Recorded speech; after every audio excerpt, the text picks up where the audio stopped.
Hello, ladies and gentlemen. Welcome back to the Pitch Perfect podcast. This is episode 1 of season 2, and I'm joined by the original cast minus 1 of Joe and Zach. Where's Ted?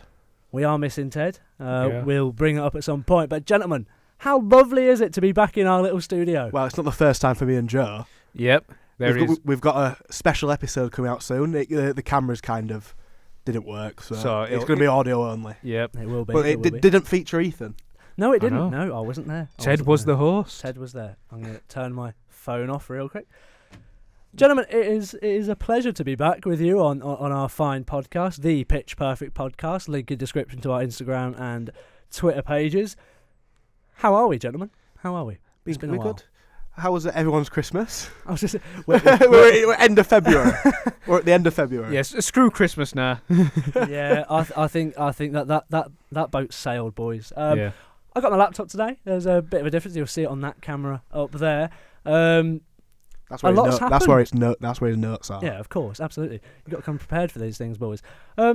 A lot has happened, gentlemen. A lot of football, a lot of darts, a lot of beer. Right, we talked about darts during the special episode, but we'll talk about darts again. But Luke Littler. What burst onto the scene. I think Littler is we talked about it before. Like, it's got so many people into darts, including Joe. Yeah. My cousin, he's in like year 8, got a darts board in his room now. I need to get one because honestly, we were playing at pub, and as soon as I got my momentum going, I weren't too bad. You know how people say like all this like celebrity boxing and stuff is doing a lot for boxing. Like, just the fact this young lad's come through, it's doing a lot for darts.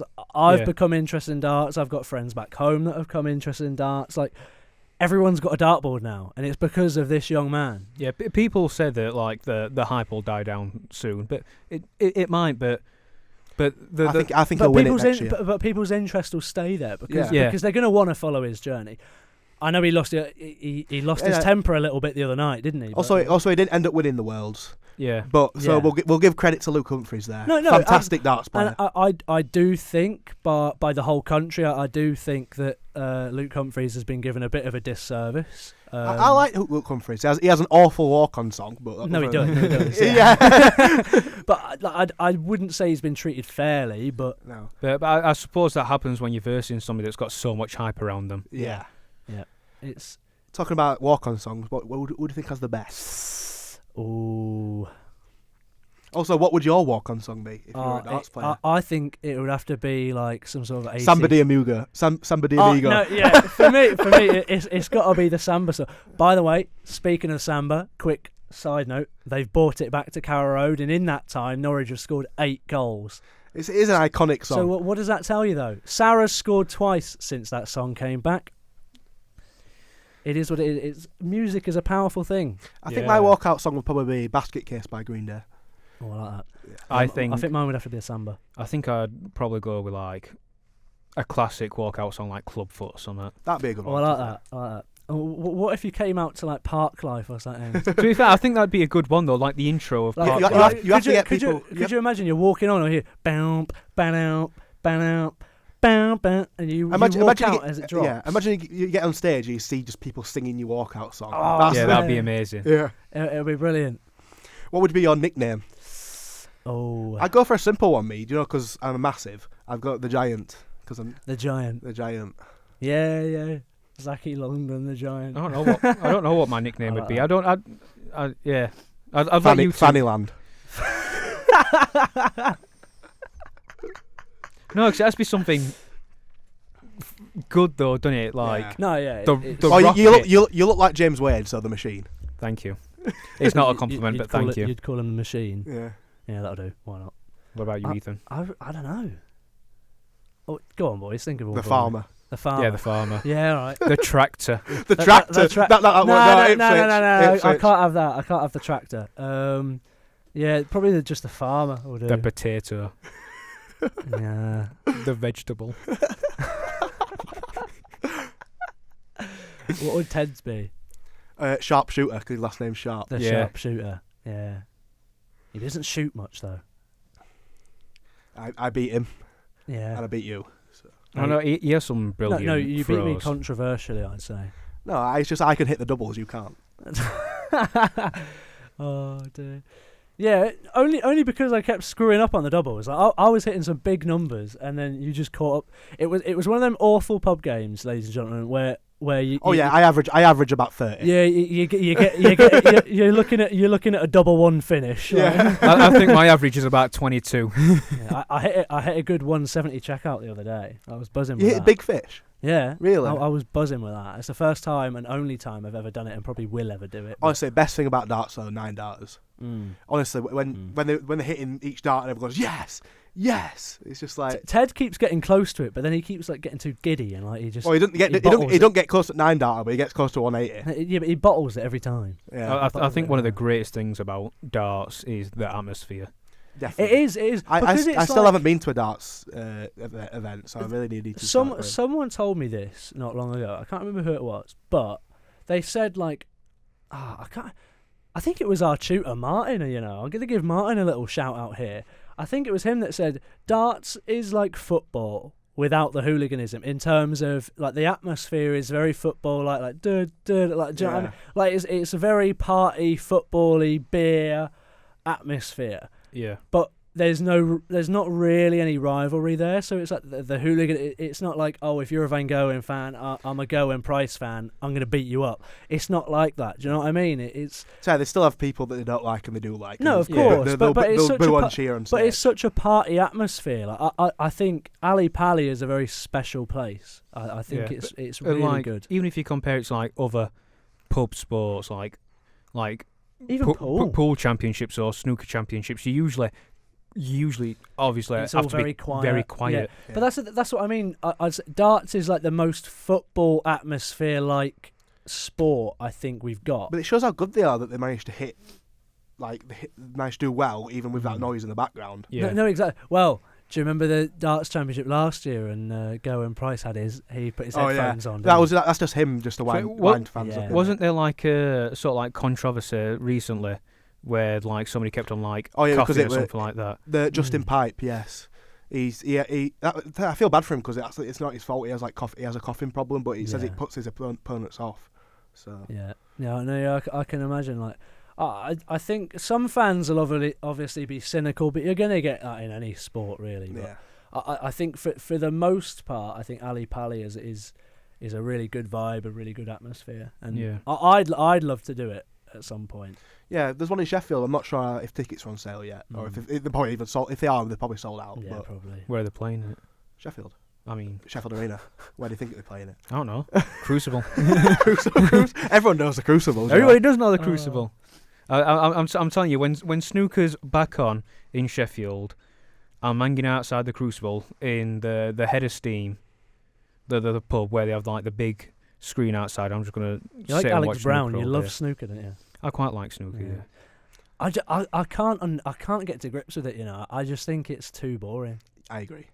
It depends, because obviously some of them are like very conservative, like they'll always play safe, but some of them are like Ronnie O'Sullivan. Yeah, like he's the only one I know. Okay, an argument for you here, lads. Do you think if a 16-year-old pool player came onto the scene, snooker player, it would blow up like it has at the darts? No. I don't think it would. Do you know what? Do you know what I think that is? I think genuinely fans make sport, and I think the only reason darts has taken any interest is because of Ali Pali and just the atmosphere you get. Like, I think it's 100% the atmosphere, maybe not the venues, but like I don't think if a 16-year-old snooker player came up, I still can't. I don't think the whole nation would be captured by it. There was. There is like a young snooker. I can't remember his name. A young snooker. How old was Ronnie O'Sullivan when he burst onto the scene? Was he young or was he? He were young, Yeah. but obviously he's old now. But there was there is a young snooker player. I can't remember his name, but obviously in the snooker scene there was hype around him. Like he's really young and he's playing these tournaments versus like big names. But it's nothing like Luke Littler. Yeah, it's crazy, isn't it? How different sports like pull people in. I think darts has done a really good job. But boxing is a bit hit and miss at the moment. I think You've seen Wayne Rooney's on about signing up for Misfits Yeah, Boxing. he wants to fight KSI, doesn't he? That'd be a spectacle. Well, I don't think KSI will take the fight though. No, because he'd probably not really Just because, yeah. Even though I don't like KSI, but he would not. I think he would as well. But anyway, speaking of Wayne Rooney, let's talk about football. I'm trying to do Ted's little segues, but let's look at the Championship. I've got it up here on my laptop, so I'm cheating a little bit, I suppose. But how's that cheating? You just get in. So the top 6, you're looking at Leicester, Leeds, Ipswich, Southampton, West Brom, Hull, and behind Hull on. So Norwich are on 58 points. Coventry on. Points tally between Norwich, Hull, and West Brom. There is 4 points. So 5th and 6th are very much up for grabs for at least 4 teams. Okay. I think Hull are looking very good. You've got Preston, who are on their way up again as well, who are on 49 points. Norwich. I will say that we're on a bit of a rise at the moment. I think the fans, the Cardiff game the other weekend, I would like to touch on it at some point because I think I'd say it's one of our most pivotal games of our season in terms of Carrow Road. Like, sadly, I wasn't there. Obviously, I'm up here in Sheffield. But from hearing from friends and from watching videos like Talk Norwich City, shout out to Jack and Chris Reeve, of course. They're doing a lot of work with the Big C. Which is a Norfolk-based cancer charity. They're doing a lot of work for them. Grant Holty was on their podcast, and the atmosphere was, well, even I was watching, it was electric. So, and I think that's partly David Wagner, because in the Watford game there was quite a lot of controversy. Obviously, in the QPR game previous to that, we ended up giving away a 2-1 victory, and we ended up drawing 2-2 because Josh Sargent got subbed off. Wagner done the same thing at 2-1 against Watford, and the whole stadium got up and booed. And Wagner then called that out after Norwich won 4-2 because his subs actually worked. Christian Fastnack, by the way, a little bit of a goal machine off the bench. You were putting him on fraud watch, right? Yeah, I know. Well, I couldn't quite realise the guy scored 6 goals this season, pretty much mostly from the bench. He's one of them players, because when he comes on, you have to feel a bit bad for him because he always comes on for a Johnny Rowe, a Borja Sainz, and Onel Hernandez. These are players that are going to drive at you. These are quick players. These are players that will get you on the edge of your seat. Do you know what I mean? And Fastnack's not that, but he's a very technical player. He's not someone that he's not going to sprint at 100 miles an hour at a defender, cut inside and shoot. He's not that guy. But what he does do is he's streetwise, gets in the right place at the right time, and he scores goals when it's important. And like I say, the whole Wagner situation, he almost did what Dean Smith did, bordering questioning the fans. And he said the fans that are against it should stay at home. He said this. And so Carrow Road responded to that. But for some reason, Carrow Road responded to that in the Cardiff game in a really positive way. Now, we went 1-0 down after absolutely dominating the first 20 minutes of the game. And Cardiff caught us on the break and they scored. Carrow Road stood up and they sang. And lo and behold, Josh Sargent does what Josh Sargent does best, and we will talk about him. We'll talk about other strikers in the league. Ike Ugbo, boing, boing. Ike Ugbo. I'm sure we'll talk about Ugbo as well. But Sargent comes up with the goal, and then I would say that's Norwich's most dominant and confident performance of this season. And I think we almost look at our best when you've got almost a back three, if you like, of Kenny McLean, Marcelino Nunez, and another centre-back, whether that be Hanley, Bath or Gibson. When your full-backs are high, Norwich will play well. Jack Stacey, over the last 3 or 4 weeks, I would say has been one of our very, very best players. The man is a machine who does not stop running, and it's ridiculous. Now, on the other side... Now... while Zach's sorting out his mic. On the other side, you've got Dimitris Giannoulis, and you've got Sam McCallum. Now, Sam McCallum's obviously still a bit unknown. I think he's come into his own this season. I think when we played away at Liverpool, I thought he had a really good game. He was brave, he was energetic, he took people on, and I think Sam McCallum and Dimitris Giannoulis are similar, but they also give different things in games. And I just think for me, I'm agreeing with what Holty said on the TNC podcast. Shout out to the TNC podcast, by the way. I agree with what Grant Holty said, where he said if Norwich can win the home games, which we have been, Carrow Road's a bit of a fortress, 10 games unbeaten now at home. Win your home games, don't lose your away games. You get to the 6th, which is Ipswich at home. I think if we beat Ipswich at Carrow Road, I think we're in the playoffs comfortably. I would say, but if it's looking good up until then, and then if we beat Ipswich, we're in. I would say we're in the playoffs then, and it's cemented, and we're done. I'd have to say, when we first started the podcast in October, yeah. Apart from Ethan, we all writ Norwich off. It was looking bleak, and now it's not. I said all the way through, we have the squad to finish in the top. In fact, we should. I personally believe, now that I've watched us over the last 6 weeks or so, since ever Sargent's come back, I genuinely believe if Sargent hadn't have got injured, we would be on Ipswich's tail at least. At the very minimum, I think we'd be on the tail. But we look like, so even when you take him off, like when you bring other players on, your fast snacks, your Sidney Van Hooijdonk, I want to talk about him a little bit because he was a bit of a random one, but he got a good assist on Saturday. I think when you've got Sargent in that team, you've got Sargent and Barnes, they understand each other so well, and the way they play, it complements each other. You've got Borja Sainz. I think Norwich can hurt a team from any part of the pitch, and I genuinely believe that. I think we've got wingers who are finally starting to cross. You've got 2 big strikers that know how to use their noggins. Sargent's a lad who can touch the ball down, he can shoot. He's a top finisher. 10 goals in 13 games. He's scoring a goal every 78 minutes this season. I think that's the stat. I saw it the other day. I think it was Connor Southwell of the Pinkin that got that stat. But you're looking at these players. You've got Gabriel Sara and Marcio Nunez. These are players that can score from 25, 30 yards out. You've got players that can hurt you on the break in Hernandez, Rowe. I know he's out injured now for probably, unfortunately, up until the playoffs if we get in. You've got Borja Sainz, who's coming into his own this season. Norwich can hurt. We've got fullbacks that will press forward. Norwich, I think, are one of the few teams in the division that can hurt you from any area of the pitch. And I genuinely believe that, and we're starting to finally show that now. And I think if we can push on, and like I say, the 6th of April comes round, and if we beat Ipswich at home, I think that's our season turned around. And I'm going to say, I told you so, boys. Yeah. Didn't we make a bet with you? What, getting in the top 6? I think so. I can't remember. I think we'd have to watch it. On the first episode we made a bet, I'm pretty sure. Or was it Wednesday that I made a bet with?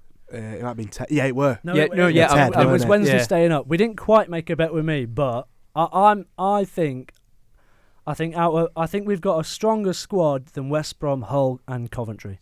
I genuinely, on paper, I think we've got better squads than them 3 teams. I still think it might not happen, but Norwich have done quite well recently. Yeah, they have, to be fair. Good. But Norwich aren't the only team that are doing well. Look, and I want to talk about Hull, and I want to talk about Coventry, and I want to talk about West Brom, because all 3 of them, all four of them teams have done so well to stay there. Well, if you look at Coventry, they sold the best 2 players in the summer, and to be fair, everyone tipped them for mid-table, even lower down, because they started the season really poorly. They started the season really poorly last season as well. It was, I think for this season, it was that adjustment period for losing Gyökeres and losing Gustavo Harmer. Harmer, yeah, who signed for Sheffield United. Yeah. But that's always going to be the case when you lose these type of players. I mean, look at us last season. We lost Buendia, Aaron. It's not easy when you lose your big players. But to be fair, they've replaced them well. They've replaced Gyökeres with Haji Wright, who's been excellent in it. And it took him a while to get into it. 'Cause I remember in the first few weeks they were saying, they've just spent £8 million on him. But some players do take a while. And to be fair, they haven't really replaced Harmer, but they've Mark Robbins last season when they got to the playoff final, they played a 3 at the back. This season without Harmer, they've played a 4-2-3-1. Yeah. So he's changed the system to instead of replacing Harmer, he's just changed the system to fit the rest of the players. Yeah. Instead of replacing him, which I think is great. It shows how good of a manager Mark Robins is. And Mark Robins is one of them who, he's been a manager for years, but he seemed to be on a downer before he joined Coventry while they were almost getting relegated to League Two. And he's turned them around and showed how good of a manager he is. You say it didn't work out for him at Barnsley, it didn't work out for him at Huddersfield, but he's gone to Coventry and basically turned them from a League Two side into almost a Premier League side. Yeah, one thing that hasn't worked out. Who was it? Sunderland. Yeah, Michael Beale. Really hasn't worked out there. It was a poison chalice from the start. The fans weren't having him when they appointed him. I still to this day can't understand what the thought process was there. It shows how quick a manager's stock can go down. Because if you remember when he was at QPR, there was Premier League teams wanting him. Yeah. He was linked with Wolves. He turned down Wolves, and then he went to Rangers, stank the place out, and then went to Sunderland. Did even worse. Yeah. And now no one's going to touch him with a barge pole, are they? It just shows how quick a manager's career can go down the pan with just a couple of bad jobs. Yeah. We'll come back to Hull because they're an interesting team. I think Philogene scored. I think Philogene got robbed of a Puskas-worthy goal. Because did it go down as own goal in the end, or did he claim it? He got given it, but it was definitely not a Puskas-worthy goal because. Oh come on, that was magical. The way he sat down the defender. It took two deflections. Yeah, but it was still. It was the invention. It was the initiative. It was impressive. It was great. It was great from Philogene, but I wouldn't call it a brilliant goal just because of how many deflections it took. So it was a brilliant goal. That Sarah free kick. Oh. Another one that took a deflection. No, I think we should talk about Ipswich. So they have dropped off Ipswich. They did drop off. They have the chance, but they have turned They turned it around a bit. Hang on, let's have a look. Let's have a little look. They are currently on 69 points, tied with Leeds. I tipped them and Leicester for automatic promotion at the start of this podcast. They definitely have dropped off, and not maybe last week people were saying some Norwich fans are saying, do we dare to dream to catch them? But I can't see it, unfortunately. But also, what did me and you say at the start of the first episode? Southampton, they're going to run. And I told you, and they have. Russell Martin is the man. I can still see them finishing above Leeds. They've lost the last two games, but they went, 25 games unbeaten? I can still see them finishing above Leeds. I think Leeds have it. Leeds are a good club. Leeds have it in them to drop points, though. Yeah, Leeds have it. I'd say, in terms of quality, Leicester and Southampton are the better of the two relegated sides. The thing is, though, with Ipswich, right, they're picking up wins. Yet they turned a turgid Millwall side over 4-0. Absolutely horrific. Even we beat them. Drew 2-2 to West Brom. They lost 3-2 to Preston. The Rotherham game got postponed, which they beat them 4-3. They beat Swansea. They're barely passing teams at the moment. They're not turning teams over as they were before. But they seem to be winning shipping games. A lot of goals. Yes, they are shipping a lot of goals. They're seeming to conceding 3 to Rotherham. Yeah.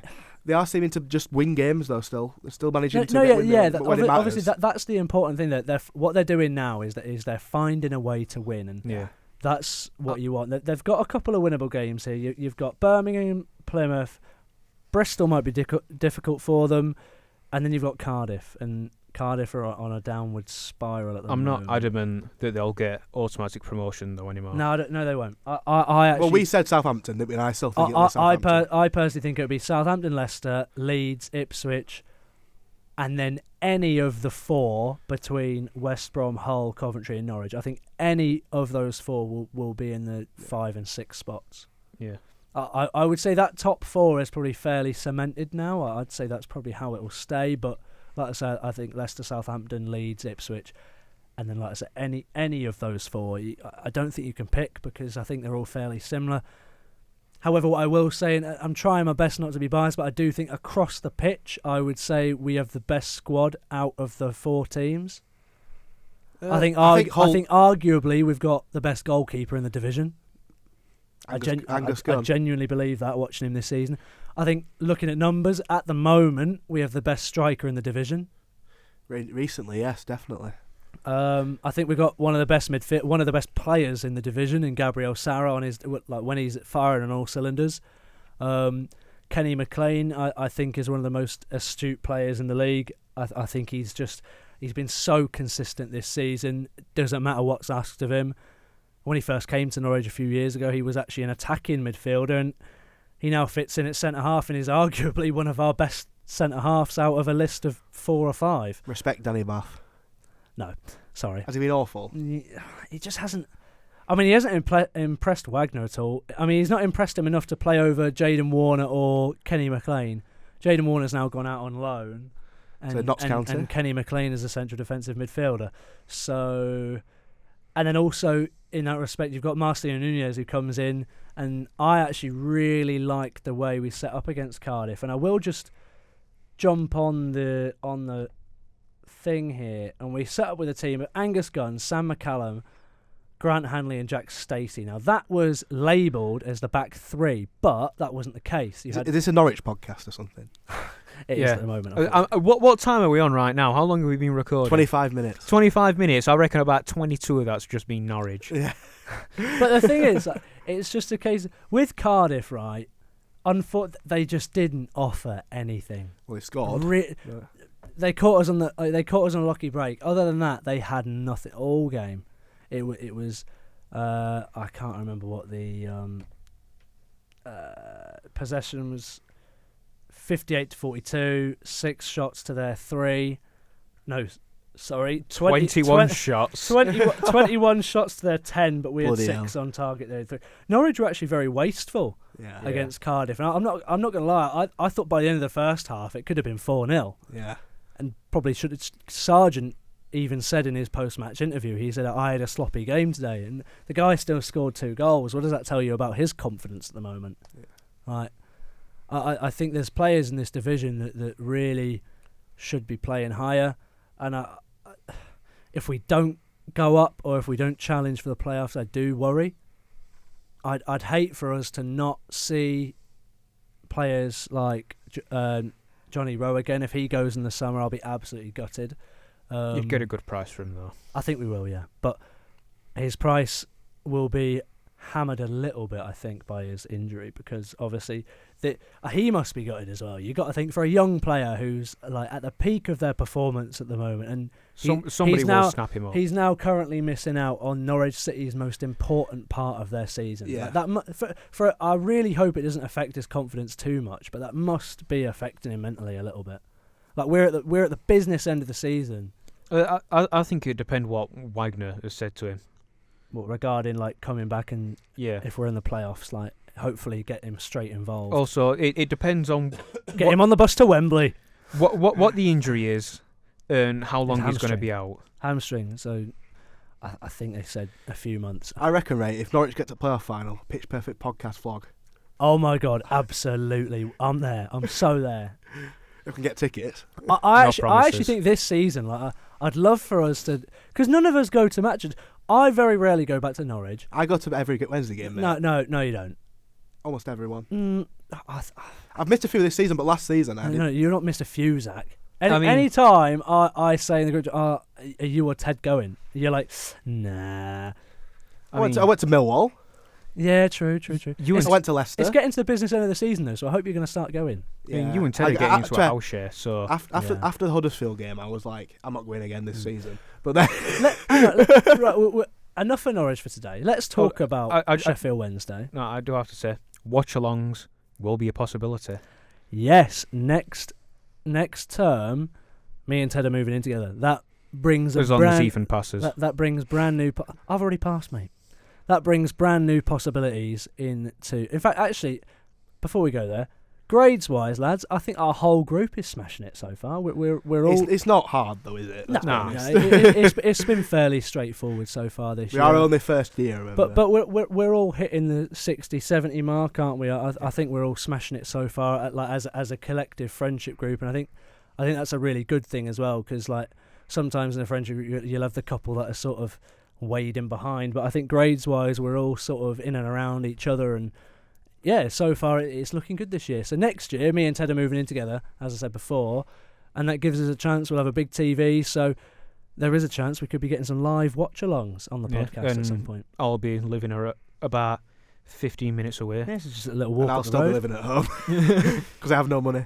Zach could be living on the couch at ours. I mean, it's a tram and a bus away for Zach. Yeah. Well, not even that. I can literally get a tram and walk, to be fair. Oh, yeah. So, I mean, to be fair, from, like, city centre to, I won't say where you're living, but it's not a long walk. No.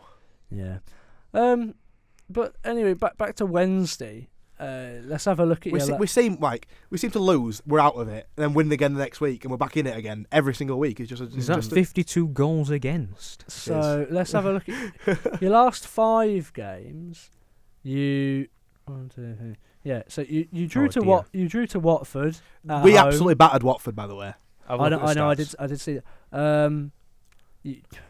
We won't talk about the Huddersfield game. No, honestly, the only time I've ever felt worse coming out of a match was probably Peterborough away last season. You beat a turgid Birmingham 2-0. The way you say turgid isn't very.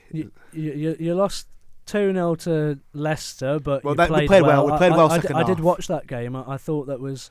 The scoreline didn't necessarily tell the story of the game. Quality-wise, they're 2 leagues above us, unfortunately. Yeah. I think.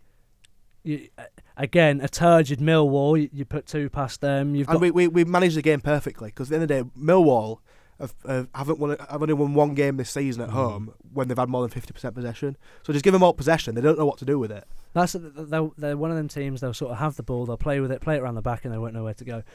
And we played it perfectly. I think Bristol will be difficult for you, but we are quite good at home, to be fair. I was going to say, I think most of your results are coming home this season, but I think Bristol are one of them teams like that. If they can sort of show up when they want. Rotherham. That's difficult because it's a derby. Yeah. Then Rotherham have scored a lot of goals this season. Every time we play Rotherham, we're always awful, but manage to nick something every single time. Almost every single time. We have lost them a couple of times. Let's just have a look at. I mean, when it is a derby, there's a lot of pressure. Every time we play Rotherham, they seem to play about 3 times better. I think. For a derby game, all form, all results go out the window. Yeah. Just like, who'd have thought we'd have drawn away at Portman Road? No one would. People thought, you lot all thought we were getting turned over when I went down to Ipswich. You all said to me in the group chat, you were like, "Oh, you're getting turned over today," and lo and behold, it didn't happen. I think any derby, all form goes out the window. I think you've got Cardiff versus Swansea coming up. That's a big derby. And I know they're both in very different positions, but again, it's one of them where I think in any sort of derby, recent results go out the window, and it all comes down to that one day. And Rotherham are bottom, you're 10 points clear of them, but they're down. They are already down. They're gone. I mean, they're finishing last. Do you think you can stay up? Is that a realistic aim? Yeah, we can, but the issue. But who goes down? We've got a favourable run of fixtures after Saturday. So who do you think goes down? Is my question. I think we go down because you've got some big teams. We can stop up, but I think we go down. I think Millwall made the right decision changing manager because it just wasn't working for them. Yeah. And obviously they've got someone back in who will get the crowd on side. Yeah, obviously that isn't he the only manager to manage in managing League 2, League 1, and Championship in the same season? Yeah, I think so. Yeah. But people on the outside looking in probably think, "Oh, that's a weird appointment," but they don't realise that it's like he's a legend of the club. He knows the club, so he'll probably get the players on side. He'll probably get the fans on side. The fan. I was going to say, if he's a legend, the fans will back it, but. Like I say, you've got 3 big teams there in Stoke, Huddersfield, and Stoke being down there. I think Stoke are on the ropes. Shocks me. I think Stoke are on the ropes now. Stoke should not be. I was going to say Stoke being 19th. It's shocking though. They shouldn't be. And they've been absolutely dreadful recently. Let's have a look at their squad, because I swear on paper they are overly underperforming. The recruitment's been poor though. The recruitment has been very poor. I miss when they had our very own Mario Vrancic. They got Dwight Gale, Ben Pearson. Gale's gone. He's gone to Derby, hasn't he? Oh yeah. Oh, come on, Google. Get they say Google never lies. They got Wesley, Tyrese Campbell. Tyrese Campbell's a great player. I know. I'm shocked they managed to keep him in January, to be honest. But their recruitment has been shocking. He's only 24. They've just sacked the director of football today. So he shows how bad it's been for them. Like The amount of money they've spent and the amount of managers they've had in the last few years, and they just can't get above 15th. I still think they've got a squad that should be performing. It should be at least mid-table. Should be operating a lot higher than what it is. I think Stoke should be expected to be at least mid-table. But I think the issue is they've given managers too much, leeway in signing players. I've got a question for you. Because they change managers so quickly, then they just have to start over again. But they have the same players, and that's the issue. Middlesbrough for a late push to the playoffs with Carrick. They don't have a good enough striker, I don't think. Like Lassie Laugh's a good player, but he's not a prolific goal scorer. Surprised they've done the double over Leicester. That's quite impressive. I think they're capable of doing well, and the stats show that they should be a lot higher. But the issue is they just aren't finishing, and they recruitment. A lot of their fans have been talking about their recruitment in the summer just wasn't good enough. What they don't do is score many goals. No. Yeah. They beat Middlesbrough 3-1. And they drew to Rotherham 1-1. That was Millwall. Millwall. Oh yeah, so they drew to Sunderland 1-1. They lost to Bristol 2-1. They lost to Preston 2-1. They beat Leicester 2-1 somehow. They got Plymouth this weekend. They've got Stoke, and then we go away to the Riverside. Yeah, which I think will be. I don't think they're far away. They just need a few quality players. I think that their problem is at the moment that, like I say, they're not scoring goals. They're not scoring many goals. They definitely need a striker in the summer. That's definitely what they need. Yeah, I agree. I think that'd be. A big we just one. talking about Stoke. Oh yeah, Ricky Martin has been sacked. Martin. That's all we're on about, sacking the director of football. What a man, Ricky Martin. What guy? Living the vida loca. Living the vida stoker. Apparently he's fell out with like every manager that they've had at the club. That's what I've heard from You've been charged. Sheffield Wednesday charged by. Oh yeah, I've seen that. Racist abuse by fan. It's just shocking. It is just shocking. It's got no place. Same happened with Middlesbrough game, wasn't it? Leicester. The fact it's happening at all is just. And then obviously Joe wants to talk about it with the Mason Holgate situation. I do. Yeah, go on then. We'll move on to a bit of a more interesting subject. It's just disgusting, isn't it? How it's still in football now. I mean, Mason Holgate. Nobody wanted him at Sheffield United. Well, apart from Wilder, apparently. What did he? Or it was just. Well, I don't know. Maybe his hands were tied, but horrible tackle. We probably wouldn't have lost. You probably would have lost. Well, we would have lost, but we probably wouldn't have lost as much as we did if it wasn't for that. In the first, I think 11 minutes before he got sent off, we played all right. Then he got sent off, and then everything went to. Let's just say that tackle could have got done for GBH. It was one of the worst challenges I've seen in a good. What were your defender saying after the game? Me and I can't remember. Me and Owen were on about this. He has probably only seen it in real time. He probably hasn't seen the replay in real time. It looked like a decent challenge. It genuinely did. I know you're pushing your luck there, pal. No, watch it on TV or highlights or whatever. Don't look at the replay. It looks like a decent challenge. And then when obviously they show it at a different camera angle and it's slowed down, you're like, oh dear. He is getting booked. Well, sent off. Yeah. And he was always going, mate. He was always going. But no matter what, he should not have to succumb. Nothing excuses racist. Nothing. Nothing. Literally there is no excuse ever at all. Even if you don't like him, you don't like the challenge. Nobody deserves racist abuse. No, they don't. No. It's like when with the Casey Palmer stuff with Sheffield Wednesday, some fans said, "Oh, you were winding up fans and that." And nothing excuses racist abuse. Exactly. That's part of the game. Fans and players have banter. If he's being a twat, call him a twat back.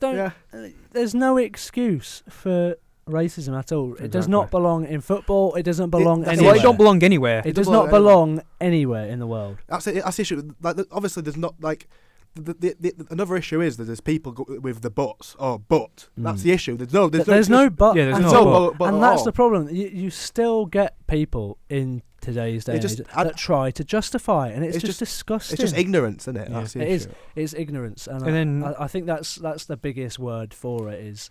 And then what? Do you know, like when the teams look into it and stuff like that, and they find out who's done it? Yeah. Yeah. What consequences do they get? It's banned for life, isn't it? Is it? It's got to be. I think it's a criminal case as well. So it should be. It's a hate crime. It's a hate crime. Yeah. But at the very least, it's banned for life. Yeah. Well, that's what it should be anyway. Yeah. That's all the club can do. There's got to be an absolute zero tolerance everywhere. Yeah. Yeah. So. Well, for racism, anything well, like that. Any sort of discrimination towards anyone. Well, yeah. What else? Move on to more light-hearted. Well, I'm looking at the Championship news page on BBC Sport. Farke calls for Leeds cool down before Leicester game. By the way, we haven't had this in a while. Joe's chats. Yeah, Joe. Actually, yeah. Well, we had it in a special episode. Yeah. Should we call it the Deadline Day special? No, that's when it was filmed. I said some things that haven't aged well because we didn't end up signing Duncan Maguire. But nobody ended up signing Duncan Maguire. No, nobody did. Yeah, but we've all always got dreams in the transfer window, haven't we? Yeah. Yeah. Joe's chats. What's going on in the life of Joe? Like, how's your week been? To be fair, not much really. It's just been full of Football Manager. Yeah. How's your football? We talked about this in the special episode as well. Yeah, but anything new happened? Well, I'll just say when it gets released, there wasn't a proper ending to the episode. I was just talking about my Football Manager for about 15 minutes. I just told him to shut up. Yeah, Zach just says shut up and stops the recording. That's brilliant. I can't wait to hear that. So it was supposed to be for comedic effect, but I don't think it worked that well. I reckon it was quite funny. Well, it was just awkward. I was in my second season of Hull, weren't I? I'm now in my third one. I got promoted to the Premier League. I finished first. Leeds got second. I think they're going back down though. My tactics haven't been working that well in the Premier League. See, oh dear. The computer finds it out. That's the thing. They always find you out. I know. Yeah, but they're going to find you out, Joe. A tip for you, Joe. Every time you lose, tweak the tactics slightly, very slightly. Maybe change one role. Maybe change a role from attacking to support. That's all you have to do. Do you know what? One of my biggest regrets was?